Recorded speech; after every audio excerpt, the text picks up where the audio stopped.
কান্না করছি। কে কান্না করতেছে? পুতুল কান্না করতেছে না তুমি কান্না করতেছ? আমি কেন?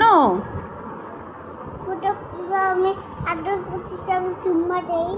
চুম্মা দাও, দাও চুম্মা দাও। ও বাবা, পুতুল পুতুল কান্না করতেছে। পুতুলের ক্ষুধা পাইছে? না, খুঁজে পাই নাই। কান্না করতেছে তো কথা বল না। পুতুলের সঙ্গে কথা বলবে না? না, পুতুল কি করছে? পুতুল আমাকে বকা দিয়েছে। পুতুল তোমাকে বকা দিছে? কিভাবে বকা দিছে? তুই তো আমার স্যার ভেঙে দাও। হ্যাঁ, তুই আমার স্যারকে ভেঙে দাও। আমি কোথায় চেয়ার ভেঙে দিলাম? তা পুতুল তোমাকে বকা দিল কেন? পুতুলকে আমি ধাক্কা দিব। কেন? দিও না, পুতুল ব্যথা পাবে। আচ্ছা।